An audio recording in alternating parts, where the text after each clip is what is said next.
Bismillahirrahmanirrahim. Assalamualaikum warahmatullahi wabarakatuh. Alhamdulillah. Alhamdulillahilladzi hadana lihada wa ma kunna linahtadiya laula an hadana Allah.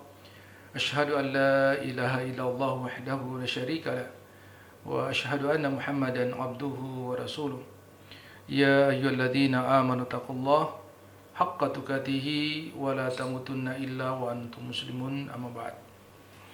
Alhamdulillah, kembali kita bersyukur atas segala nikmat dan taufik dari Allah Subhanahu wa taala. Pada kesempatan yang berbahagia ini kembali kita melanjutkan kajian tentang histori bangkit dan runtuhnya kerajaan Andalusia.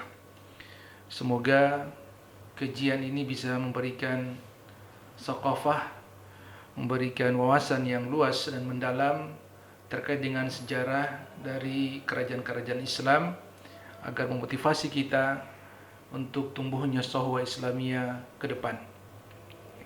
Salawat dan salam selalu pula kita kirimkan kepada junjungan kita semua, baginda Nabiullah Muhammad sallallahu alaihi wasallam, kepada keluarganya, sahabatnya, dan tentu kepada seluruh umat yang mengikuti beliau hingga hari kiamat.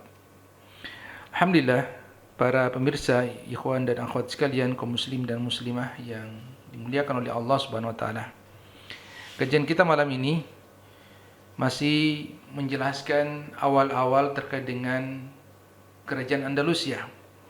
Kalau pada pertemuan sebelumnya kita sudah membahas dengan subtema tentang Andalusia di awal-awal pra-Islam, kemudian kita akan bahas malam ini terkait dengan apa yang menjadi awal sehingga kaum muslimin bisa masuk untuk menyampaikan dakwah, menyampaikan risalah langit, atau mendakwakan Islam kepada kerajaan Andalusia. Ikhwan dan akhwat sekalian, kaum muslimin dan muslimah yang berbahagia, penting untuk kita ketahui bahwa sebelum masuknya Islam atau menyampaikan dakwah di kerajaan Andalusia, kerajaan Andalusia sebelumnya ini adalah suatu kerajaan yang kita sudah jelaskan, dia berada di antara dua negara besar, yaitu Spanyol dan Portugal, yang dia berada di suatu semenanjung yang disebut dengan semenanjung Iberia, sehingga dalam perjalanannya kerajaan ini adalah suatu bagian daripada benua Eropa, yang sebelum datangnya kaum muslimin dalam menyampaikan risalah Allah Subhanahu wa taala, menyampaikan dakwah di sana, kerajaan ini atau wilayah ini dikenal dengan zaman yang penuh dengan kegelapan, atau diistilahkan dengan the Dark Age, bahwa mereka tidak memiliki peradaban sebagaimana layaknya peradaban umat manusia, di mana mereka tidak mengenal yang namanya kebersihan. Jadi jangankan untuk membersihkan diri mereka, ya, hanya sebatas untuk membersihkan, merapikan saja rumah-rumah mereka, nampak tidak sebagaimana rumah pada umumnya. Bahkan di antara mereka ada yang tidak pernah punya keinginan untuk membersihkan diri mereka. Sehingga kita dalam catatan sejarah ini, mereka atau warga masyarakat di sana mandinya itu dalam satu tahun cuma 1 atau 2 kali.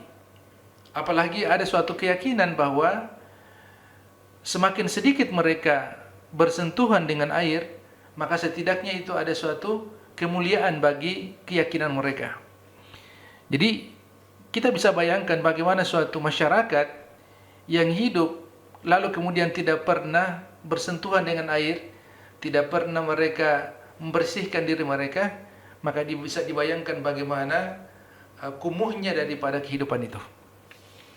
Itu yang pertama. Belum lagi dengan kondisi sampah yang ada di sekitar mereka, dan itu semakin membuat tempat tersebut atau wilayah itu tersebut semakin kotor dan jorok.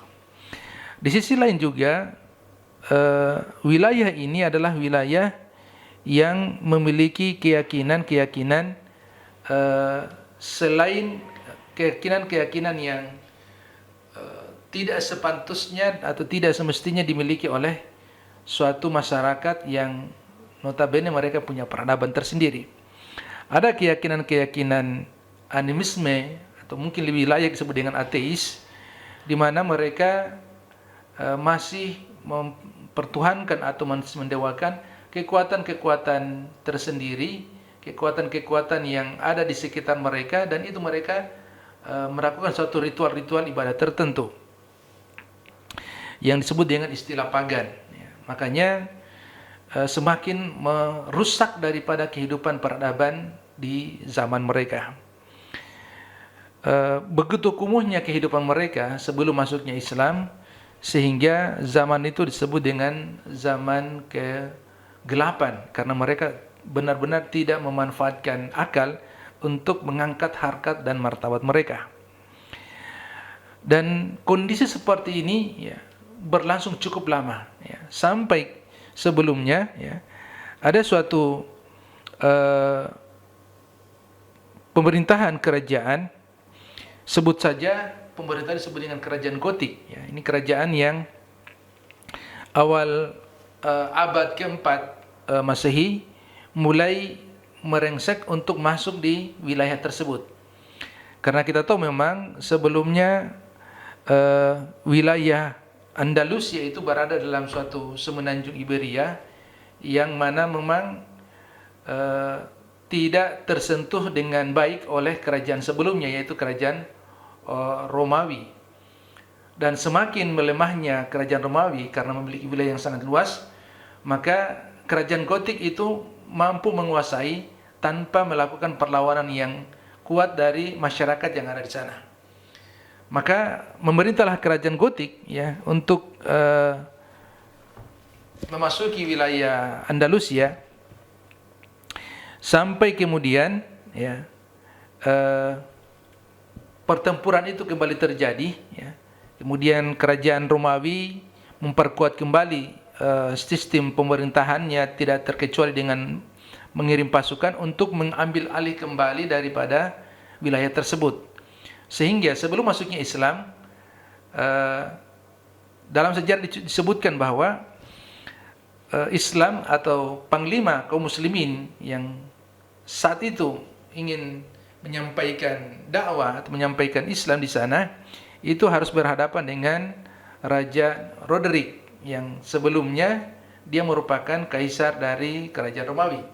Tapi sebelumnya itu tadi kita sebutkan bahwa kerajaan Gotik yang masuk untuk menguasai daripada wilayah tersebut. Tapi kemudian dari dua kerajaan ini dengan bentuk pemerintahannya yang zalim, dengan pemerintahan yang semena-mena, di mana masyarakat yang kaya semakin kaya, kemudian masyarakat yang miskin, masyarakat yang rendah, yang terhina itu semakin merasakan penderitaan yang sangat luar biasa. Sampai kemudian kaum muslimin itu masuk untuk menyampaikan dakwah Islam yang begitu terang, itu juga karena ada di antara mereka ini yang kemudian meminta bantuan di sana. Jadi satu catatan penting kaum muslimin dan muslimah ikhwan dan akhwat yang menjadi pelajaran ibrah di sini, bahwa saat dua kerajaan tersebut, kerajaan Gotik maupun kerajaan Romawi yang besar itu melakukan kezaliman yang sangat dahsyat luar biasa. Jadi mereka mengambil pajak yang begitu tinggi tanpa ada pengembalian. Kemudian mereka mengambil para kaum wanita yang masih muda untuk dijadikan budak nafsu mereka. Jadi ibaratnya kezaliman merajalela di mana-mana. Nah, sampai kemudian ada di antara mereka yang berpikir kalau kondisi seperti ini kita akan bisa habis, bisa punah ini. Sampai mereka kemudian berpikir untuk meminta bantuan kepada kaum muslimin yang mengirim surat. Nah, di sini poinnya bahwasanya kalau kezaliman itu semakin besar, maka akan tiba saatnya kezaliman itu akan dihancurkan dengan sesuatu yang hak. Dan ini di dalam banyak ayat disebutkan bahwasanya antara yang zalim atau antara yang batil dan hak itu akan selalu bertemu. Ya. Tapi yang menjadi catatan bahwa kebatilan itu pasti akan lenyap, kebatilan itu pasti akan dikalahkan dengan al-haq atau kebenaran. Ya. Bahkan di ayatnya sebutkan apabila malam yang begitu pekat sudah semakin memuncak, maka dia dibaratkan fajar yang menyingsing akan itu segera tiba. Artinya ini berlaku di mana-mana, ya, baik secara eksternal maupun internal di dalam kaum muslimin. Karena sejarah mencatat juga bahwa kondisi seperti itu tidak saja terjadi di luar-luar dari wilayah kaum muslimin, ya, tanpa terkecuali dalam sejarah perjalanannya, baik di zaman kehalifaan pasca Khulafaur Rasyidin, di zaman Bani Umayyah, Bani Abbasiyah maupun Bani Utsmaniyah, saat karena panggung sejarahnya itu naik dan turun, ya.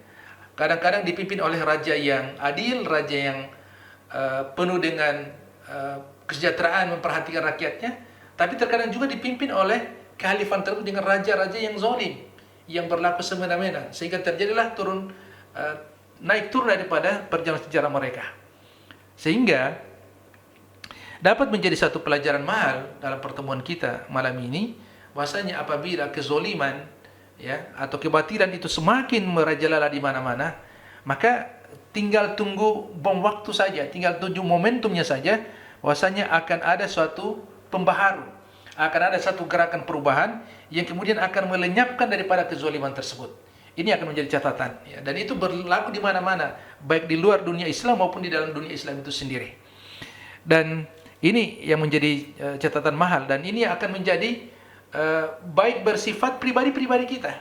Ya, saat kita mendapatkan diri kita ternyata sudah berada di luar jalur, ya, terjadi semakin jauh dari perintah-perintah Allah Subhanahu wa taala.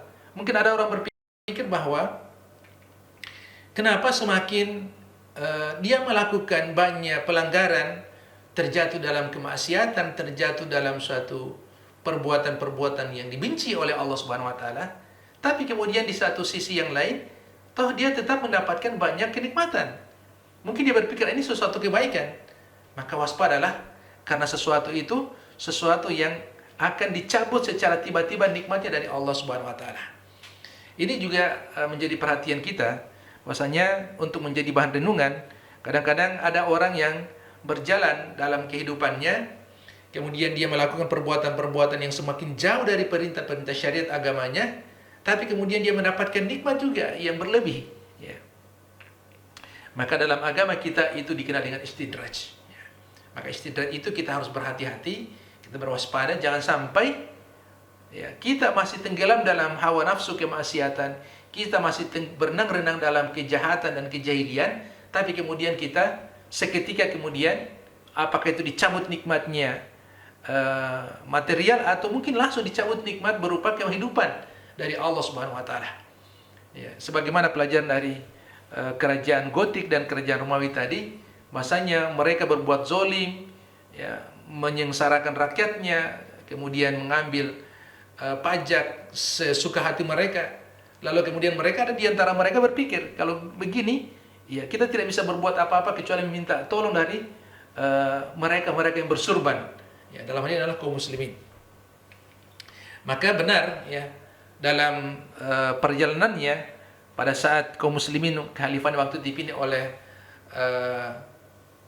Khalifah Musa bin Nusair, kemudian yang mengecek bahwa benarkah kondisinya seperti itu, di mana mereka masyarakat yang hidup dalam kemelaratan, pemerintahannya zalim, berlaku semena-mena kepada rakyatnya, ya, ternyata benar. Maka beliau kemudian mengutus panglimanya Tariq bin Ziyad untuk melenyapkan daripada kezaliman itu. Karena begitulah janji Allah Subhanahu wa taala, bahasanya al-haq dan al-batil itu akan selalu bertemu, ya. Kezaliman dan keadilan itu akan selalu berhadap-hadapan. Tapi akan menjadi catatan bahwa kemenangan itu akan berada di pihak al-haq atau kebenaran.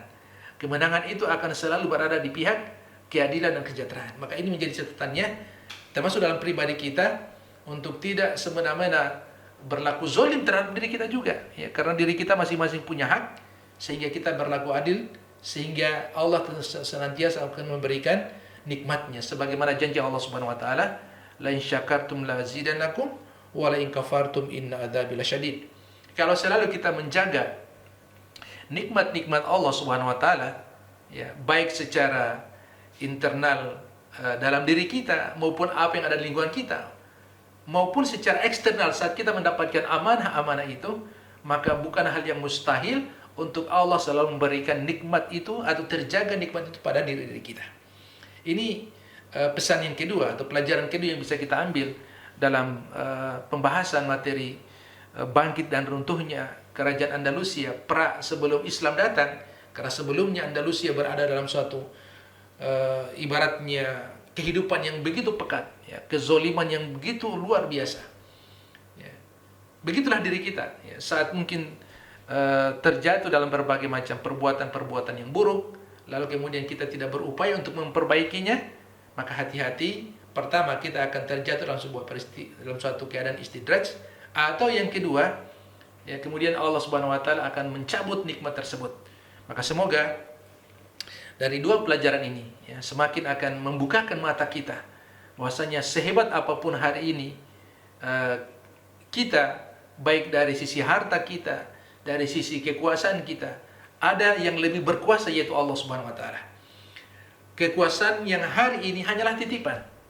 Harta yang Allah berikan juga hanya merupakan titipan. Ada saatnya kekuasaan dan harta itu akan diambil kembali oleh sang pemiliknya, yaitu Allah Subhanahu wa taala. Maka alangkah naifnya kalau kemudian amanah, baik itu kekuasaan maupun harta, ternyata kita tidak bisa menjaga dengan baik. Bahkan saat kita diberikan kekuasaan dan harta dengan yang sangat luar biasa, ternyata saat diambil dia dalam keadaan yang sudah rusak. Maka Allah pasti akan mengambil daripada nikmat-nikmat yang sudah dititipkan kepada kita. Ya, maka sebaiknya sebelum nikmat itu diambil oleh Allah Subhanahu wa taala, maka mari kita menjaga. Karena dengan menjaga nikmat, apakah dengan kekuasaan atau amanah yang lebih besar, ataupun dalam skala harta atau finansial, maka gunakanlah amanah itu, titipan itu, dalam rangka untuk menjadi sebagai hamba dari Allah Subhanahu wa taala. Dua pelajaran ini semoga memberikan manfaat yang cukup dalam kita menjalani hari-hari kita. Semoga kita termasuk di antara hamba-hamba Allah Subhanahu wa taala yang selalu berbakti sebagaimana tujuan kita dihadirkan di muka bumi ini, untuk menjadi hamba yang terbaik. Ya, wa ma khalaqatul jinna wal insa illa liya'budun. Allah tidak menciptakan jin dan manusia kecuali untuk beribadah menyembah kepadanya. Demikian, semoga bermanfaat bagi kita semua. Subhanakallahumma bihamdika asyhadu an la ilaha illa anta nastaghfiruka wa atubu ilaik. Wa sallallahu nabiyyina Muhammadin wa ala alihi wa sahbihi sallam. Wa akhiru da'wana anil hamdulillahi rabbil alamin. Assalamualaikum warahmatullahi wabarakatuh.